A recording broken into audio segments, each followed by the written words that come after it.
হর হর মহাদেব।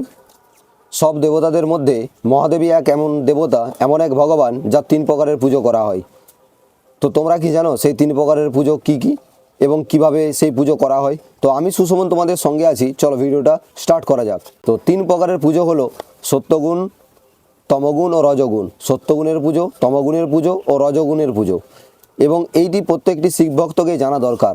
তো সত্যগুণের পুজোর মধ্যে ভগবান শিবকে দুধ, দই, ঘি, মধু, চিনি বা মিছরি, বিল্লপত্র, ফুল, ফল, অখণ্ড চাল, চন্দন এইসব অর্পণ করা হয়। এটি হলো সত্যগুণের পুজো। তমগুণের পুজো ও রজগুণের পুজো।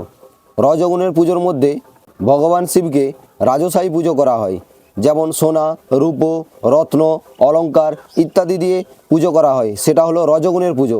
এবং তমগুণের পুজো, ভগবান শিবকে ভস্ম দেওয়া হয়, ভস্ম অর্পণ করা হয়। তোমরা দেখেছো মহাকাল জ্যোতির্লিঙ্গে বাবাকে ভস্ম অর্পণ করা হয়।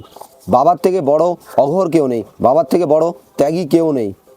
তার জন্য ভগবান শিবকে তমগুণের পুজোতে ভস্ম অর্পণ করা হয়। এবারে বলি এই 3 ধরনের পুজো করলে কে কোন ফল প্রাপ্তি হবে। ভগবান শিবের সত্যগুণের পুজো করলে পরমাত্মা সদাশিবের ধাম শিবলোক প্রাপ্ত হবে। রাজকীয় পুজো করলে, রজগুণের পুজো করলে মানুষ রাজযোগ প্রাপ্ত হবে এবং ধনধান্যে ভরে যাবে।